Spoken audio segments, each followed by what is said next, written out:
우리 하나님 말씀 신약성경 빌립보서 2장 5절에서 8절입니다.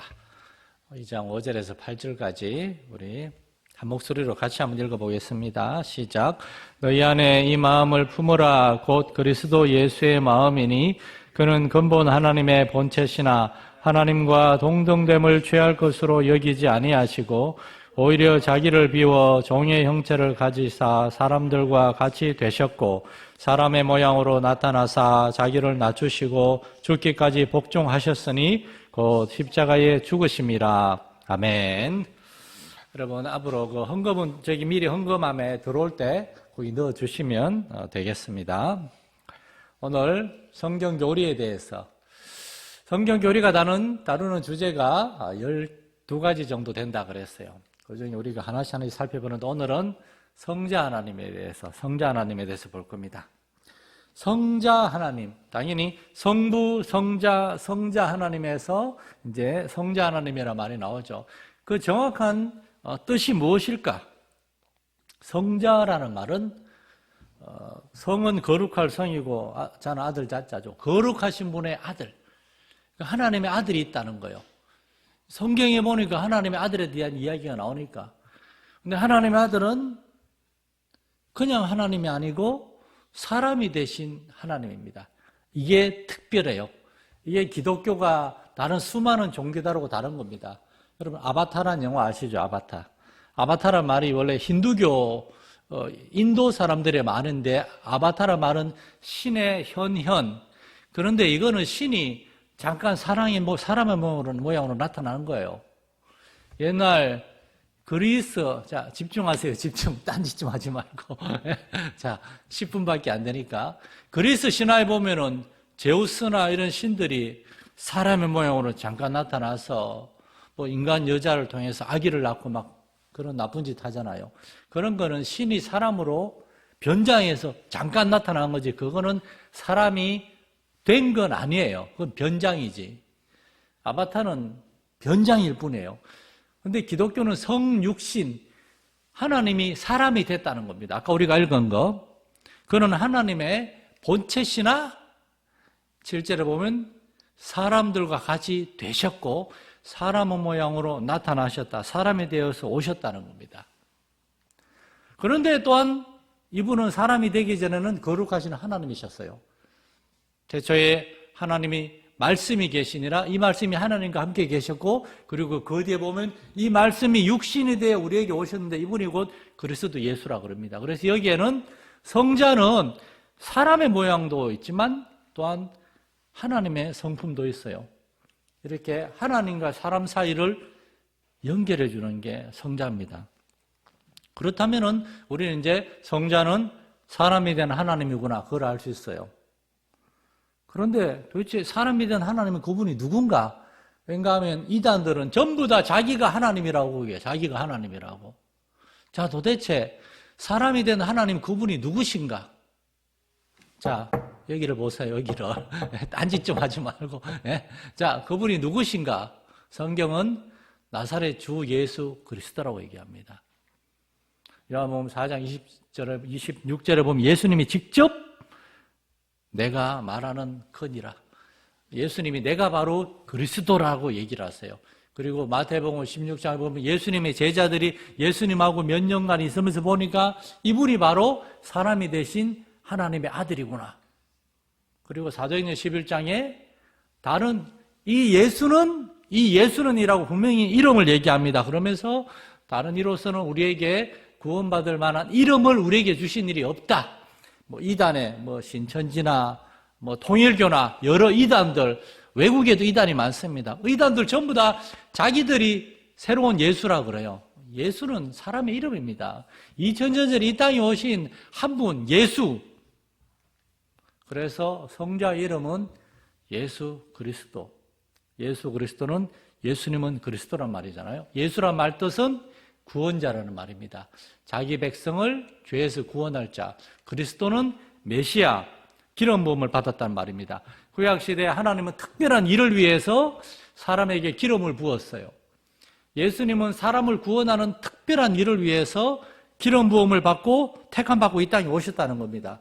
그래서 신약 성경에는 사복음서가 마태, 마가, 누가, 요한복음이 전부 다 예수님의 생애를 기록하죠. 예수님의 생애에 대해 여러분 많은 걸 들어봤을 거예요. 잘 아니까 빨리빨리 넘어갈게요. 다윗의 자손으로 동정녀, 아직 결혼을 하지 않은 마리아를 통해서 이 땅에 태어나셨어요. 예수님은 그래서 성령으로 잉태되셨다 그러죠. 성령으로. 그리고 또한 예수님은 아기로 태어나서 순종한 아들로 자랐어요. 이게 아바타하고 다른 거예요. 아바타는 아기로 나타나지 않아요. 어른으로, 장군으로, 군인으로 나타나요. 예수님은 아기가 되어 오셔서 엄마 뱃속에서 10달 동안 있다가 아기로 태어나셔서 아기로 자랐어요. 왜 그런 수고로운 과정을 거쳤을까? 예수님은 사람의 모양을 잠깐 취한 게 아니라 사람이 되어야만 했기 때문에. 예수님은 사람이 되신 겁니다. 그럼 여러분 이런 질문을 할 수 있겠죠. 왜 굳이 사람이 되셔야만 했는가? 그래야만 사람들의 모든 죄를 다 짊어지고 십자가에 죽으실 수 있으니까. 사람의 죄를 용서할 수 있으니까. 자, 그리고 예수님은 세례를 받으시고 광야에서 기도하시고 공생의 사역을 시작하십니다. 그때가 30살쯤 됐을 때요. 나가서 가르치시기를 시작했어요. 예수님이 33살에 이 땅의 삶을 사셨는데 30년은 가정에서 사람으로 똑같이 자라셨어요. 아니 30년을 그렇게 자랐으면 적어도 30년, 40년은 주님의 일을 하셔야 되는 거 아닌가? 예수님에게 있어서 가장 중요한 거는 사람이 되는 거였어요. 30세가 될 때까지 사람이 되셔서 사람하고 똑같은 삶을 사시고 사람의 모든 연약함을 다 체휼하시고 그 다음에 이제 마지막 3년은 짧아도 돼요. 그 3년 동안 예수님이 주로 하신 일은 제자들을 택한 거였습니다. 아니 이스라엘 땅에 우리나라 이스라엘 땅이 경상남북도 많은 거예요. 지금 거기에서 지금 전쟁이 벌어지고 있는 거예요, 지금. 거기에서 태어나서 거기를 벗어난 적 한 번도 없습니다. 뭐 인도로 간 예수 다 거짓말이에요. 그런 거 믿으면 안 돼요. 예수님은 이스라엘 땅에서만 사시다가 갈릴리와 예루살렘만 왔다 고가 거리가 150km밖에 안 돼요. 여기서 목사님 고향인 김천까지밖에 안 돼요. 거기만 왔다 갔다 하시다가 예루살렘에서 돌아가셨어요. 그분이 온 세상 사람들을 다 만나고 다닐 시간도 없었고 그럴 필요도 없었어요. 제자들을 택하여 세우시고 그 다음에 제자들이 주님의 교회를 세우시고 제자들이 온 세상으로 일할 거였기 때문이니까 이를 위해서 3년이면 충분해요.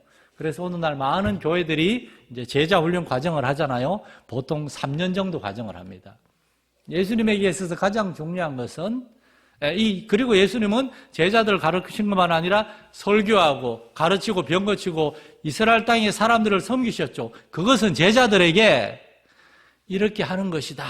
이렇게 하는 것이 예수님의 일이다라는 것을 보여주기 위해서.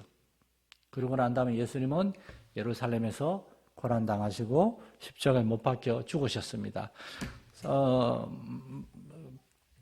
요한복음 같은 경우는 21장까지 있어요. 그런데 요한복음 13장에서부터 끝장까지가 예루살렘에서의 마지막 일주일입니다. 예수님의 생애 33년 중에서도 이 3년이 가장 중요하고 그 중에서도 이 사복음서 저자들이 가장 중요하게 다룬 것은 십자가를 지러 예루살렘 올라가신 마지막 일주일이에요.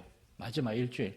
그 기간에 고난당하시고 십자가에 못 박혀 죽으시고 그리고 난 다음에 그걸로 끝인가?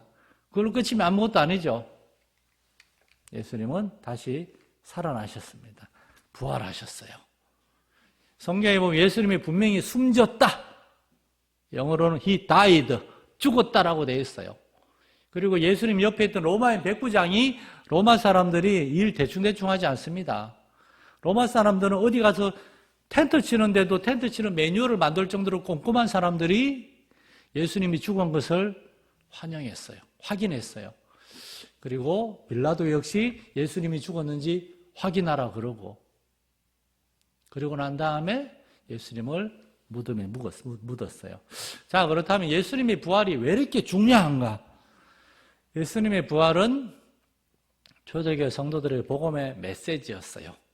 우리의 삶이 이 세상이 전부가 아니라 하나님은 이 세상에만 속해 있는 하나님이 아니라 다른 모든 우상 종교는 이 세상에서의 복, 이 세상이 전부입니다. 그러나 기독교는 이거 너머를 얘기하는 거예요.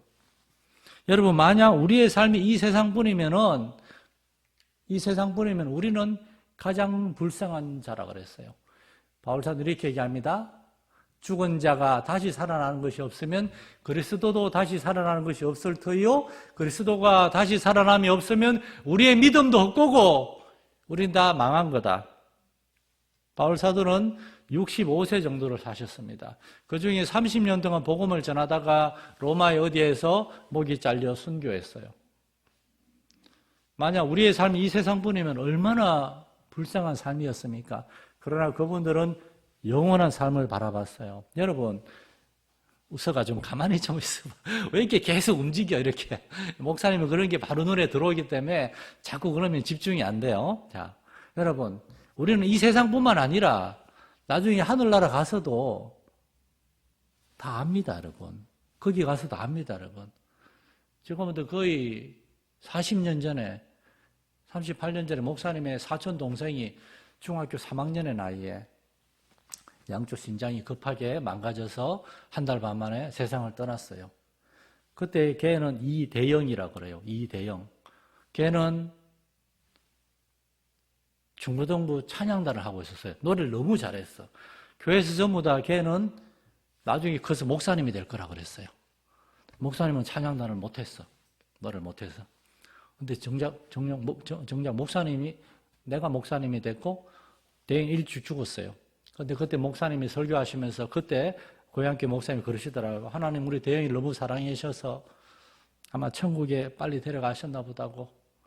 이런 말이 큰 위로가 되지 않을지도 모르지만 우리 예수 믿는 사람은 정말 그렇게 믿습니다. 목사님이 나중에 겨울에 막 기도하는데 환상을 본 건 아닌데 그런 생각이 들더라고요. 나중에 내가 천국 가면은 천국에서 막 찬양대가 막 예수 믿고 죽어서 천국 온 사람들 환영하는데 그중에 내 동생 대영이도 있겠구나. 막 그런 마음이 들더라고요. 그래서 목사님이 기도하면서 하나님, 그때 목사님이 믿음이 없었거든요. 교회는 어려서부터 다녔는데 정말 내 마음속에 예수님이 계신지 몰랐거든. 하나님, 저도 천국 가고 싶습니다. 그 가서 대영이 만나고 함께 하나님 찬양하고 그러고 싶습니다. 그리고 살아있는 동안 정말 하나님의 말씀대로 살고 싶습니다. 막 겨울 내내 그렇게 하나님께 새벽마다 기도했어요. 기독교는 그런 겁니다, 여러분. 이 땅에 오신 하나님의 아들을 알고 그분을 통해서 이 세상의 삶이 전부가 아니라 영원한 삶이 있다는 것을 알고 지금 우리에게 주어진 삶을 술 먹고 마약하고 나쁜 짓 하고 아무렇게 살다가 막 죽어가는, 내일이 월요일이 할로윈데이가 10월 28일인가요? 할로윈이 30일인가요?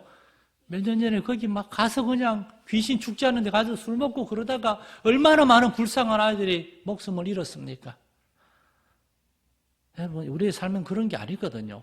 예수님 우리한테 온 거는 그러한 삶이 전부가 아니라 그렇게 막 술 먹고 막 하고 싶은 대로 알고 우석이는지 알 거예요. 엄마 아빠가 열심히 피땀 흘려서, 피를 흘리진 않았지만 열심히 일해서 돈을 벌어서 아이들 대학 보내놓으면 대학 가가지고 술이나 퍼마시고 이게 인생이야, 이게 젊음이야, 젊어서 노세. 우석아 주변에 그런 애들 얼마나 많아. 이렇게 열심히 공부해서 빨리 졸업해서 나도 직장 다녀서 우리 엄마 아빠처럼 나도 열심히 살고 가정을 이루고 부모님께 효도하고 정말 하나님 주신 삶을 멋있게 살아야지, 그렇게 생각하는 사람은 있겠지만 많지 않아요. 우리 기독교인들은 아까 주영이가 기도할 때 목사님이 깜짝 놀랐어요. 하나님의 영광, 우리도 하나님의 영광을 위해 살게 해달라고. 하나님의 영광을 위한다는 것은 하나님을 기쁘시게 한다는 것. 맞아요. 그게 우리의 삶의 목적입니다. 하나님만 기쁘시게 하고 우리는 안 기쁘고요? 아니요. 하나님을 기쁘시게 하는 삶이 바로 우리에게도 가장 기쁨이 됩니다. 여기 제이가 뒤에 있잖아요.